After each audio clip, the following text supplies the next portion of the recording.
So much for staying with us. You're still on to Business Nigeria live from our Abuja studios. Lagos State government says plans have been firmed up to convene an energy summit where a comprehensive strategy and homegrown solutions will be developed by critical stakeholders to tackle the chronic problem of epileptic power hindering economic development in the country.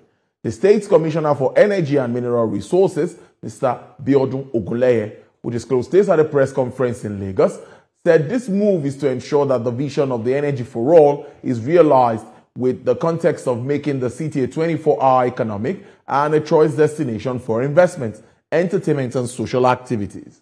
Now, the gathering aims to drive the adoption of innovative energy solutions, promote sustainable mineral resources development, power Lagos State's social economic growth and development, and foster collaborations among stakeholders. Well, joining me live from Lagos is the Commissioner, Honorable Commissioner for Energy and Mineral Resources, Lagos State, Mr. Biodun Ogunleye. Good afternoon, Mr. Ogunleye. Thank you so much for joining us on the program. Thank you very much. It's such a pleasure being here with you. All right, then. It's good to have you too, Honorable Commissioner. I think we should start with what's behind this. What prompted this summit? What were those discussions that you had behind the scene that made you come up with the fact that we need to convene a conference where we'll talk about energy challenges and how we can adopt technology in addressing some of these challenges in Lagos? When it comes to energy, it's not a one solution fits all. There is a need to be dynamic, to keep evaluating, and to also ensure that solutions that we are preferring or we are working on are as relevant as they can be. And given the trust of the state governor that everyone must have the quantum of energy that they require per time and be able to deal in such a way that they will not be out of pocket on account of energy expenditure. There is therefore a need for us to constantly review the journey, review how far we have gone, take stock of the plans and the proposals, and say to ourselves, are we on the right path? Will this deliver what we plan to deliver to the people of Lagos?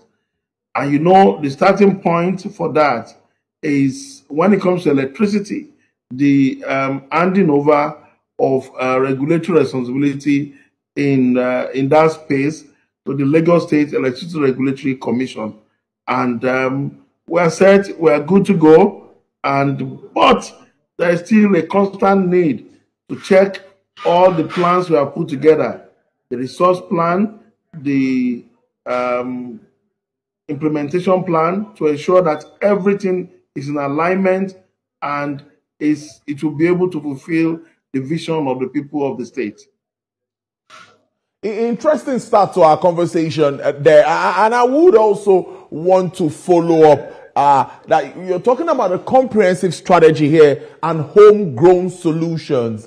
First, I'd like to ask, when it has to do with electricity, how well are we doing? Where are we with the Electricity Act, the State Electricity Act? How are we faring in Lagos with regards to that? Okay, just like I said earlier, on this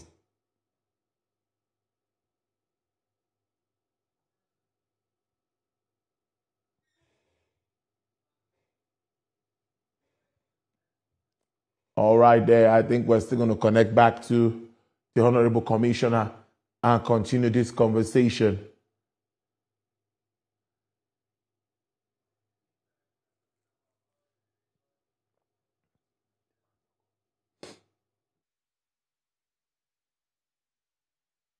About energy, of course, how it has to do with Lagos State government, how they are taking advantage of some homegrown solutions.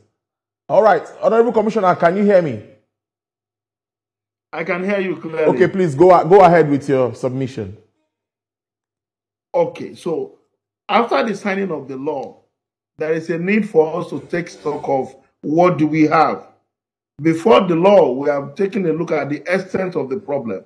Okay. So now, based on the law, You know, the law is as passed by the State House of Assembly, and it has its own intricacies and the things that we need to make sure that we achieve based on the wish of the people as represented in the House of Assembly.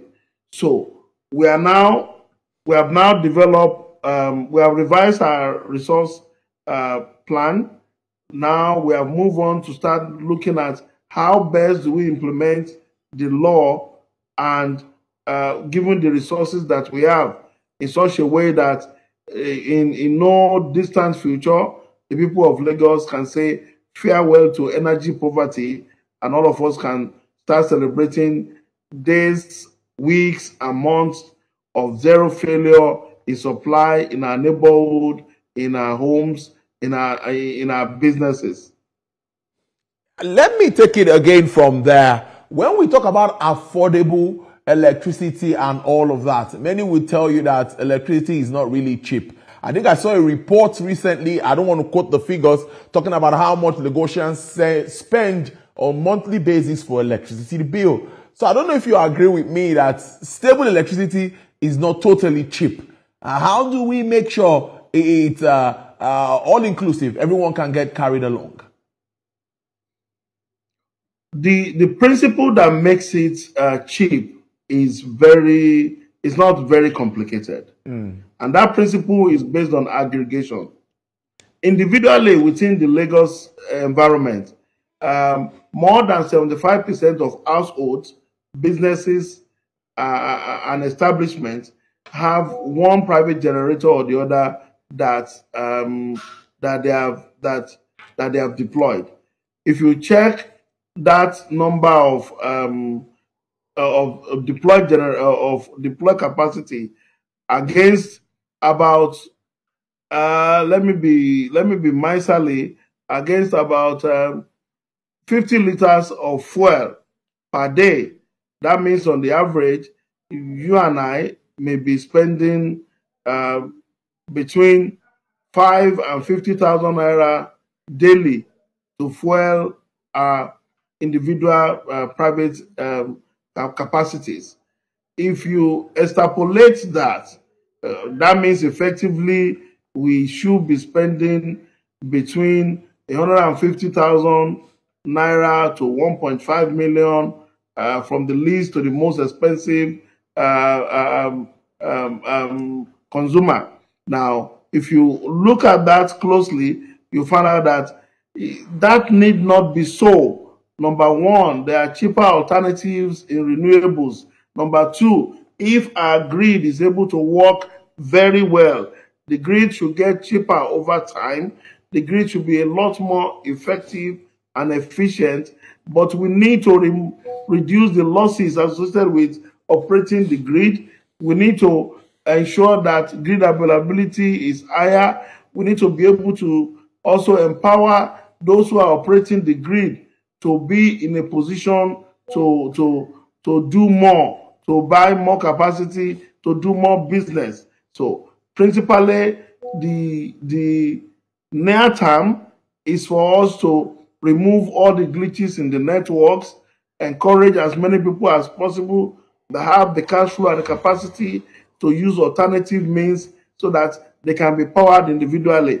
As a state, we're actually pursuing a strategy of ensuring that most of our infrastructures go off grid, and from a modest capacity of about 20 megawatts, we are looking at doubling that within the next two years, in additional street lighting, in additional lighting for our schools, for our hospitals, but now mostly focusing on renewable infrastructures.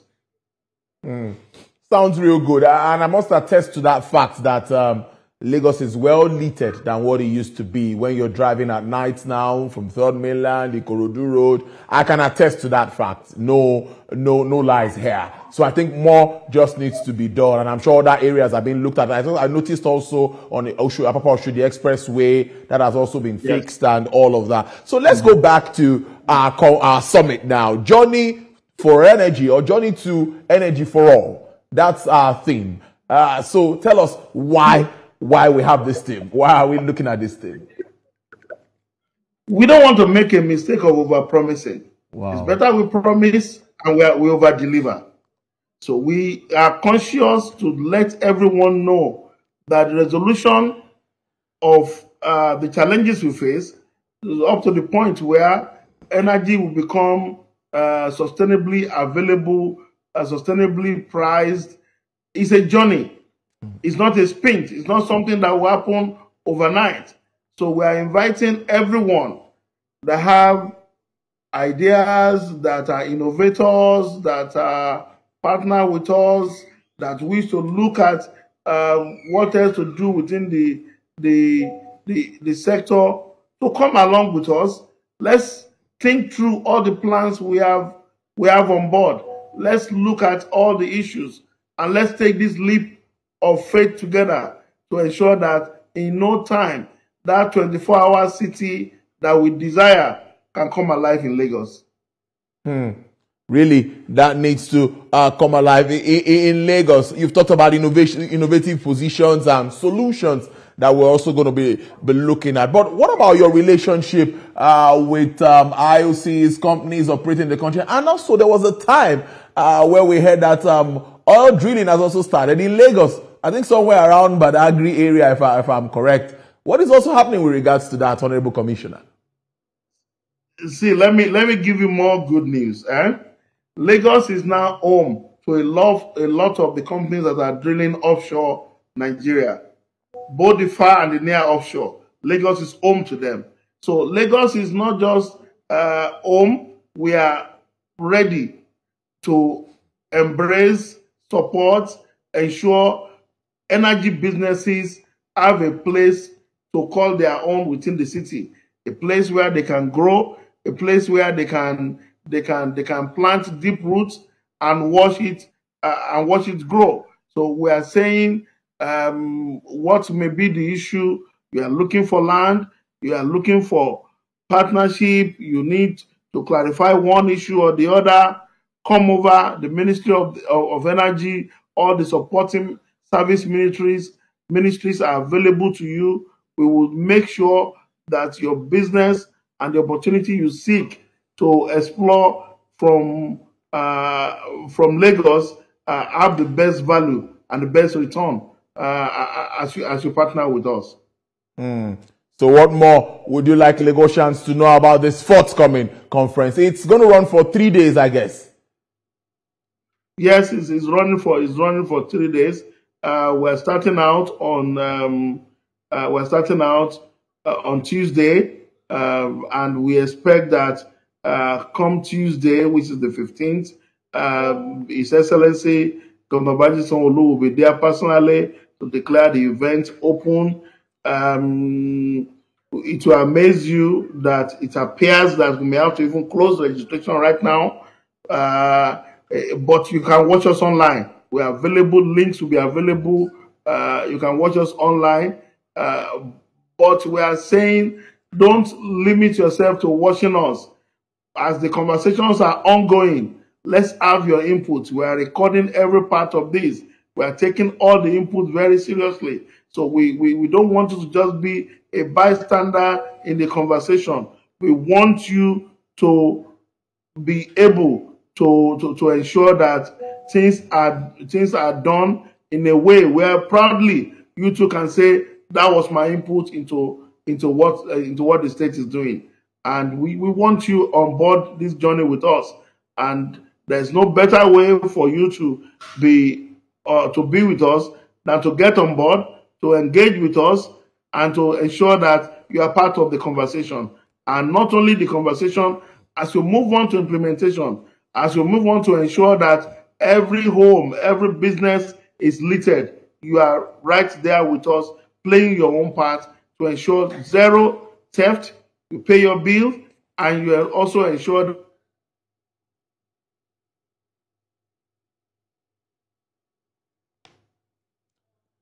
Again, there for Commissioner to make his point, and let's wrap this conversation up. Honorable Commissioner, are you back?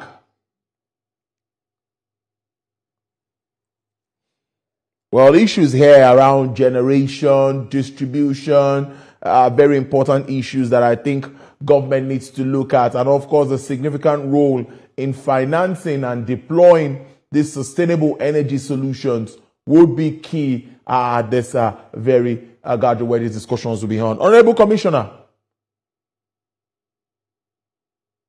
Yes, sir. I can hear you. All right, great stuff. Finally, before I let you go, are you able to make your point? I heard that. Before I let you go, we talked about generation, distribution, almost all arms of this sector. That's talking about the power sector. And we remember the issue of tariffs, the issue of metering, and all of that, because many people will tell you, I just want to be metered and I pay for what I'm using. I know it's mostly a federal government's package talking about this metering thing, but I'm just thinking maybe looking forward, we'll start to look at, because when you start to give us power, you also need to be accountable. What about that? Thank you very much. And the most beautiful part of this is the fact that the citizens of Lagos have spoken very loud and clearly that they can't entertain estimated billing. The law is clear on the need for everyone to be billed, for everyone to pay. And then the law is also clear on the need for everyone to be metered. So we are heading for a prepaid market. I can also inform you that these are also good times. The federal government, through the Ministry of Power, and then through the Office of Special Advisor on Energy, are making available to states a lot of meters. They are also implementing some World Bank assisted program. We are taking good stock of what they plan, and we are also directly going to be engaging with our discos, our communities, to ensure that within the next 1 year, as it is enshrined in our law, every person on our network has a meter that is readable and is able to pay or make payment in line with their consumption. We are also focused on ensuring we have a full value chain accounting, and at the bedrock of that is proper and appropriate metering. So there's a great future, a more customer-centric future ahead of all of us, and we look forward to being part of that. I hope to have this chat with you again after the conference, and let's see what are the takeouts and everything, of course, after this very important gathering that Lagos is set to hold. Mr. Biodun Ogunleye is the Commissioner of Energy and Mineral Resources at Lagos State Center of Excellence. Thank you so much for joining the program. Thank you very much. I appreciate this opportunity. God bless. All right then. Enjoy the rest of your day. Well, let's move on very quickly.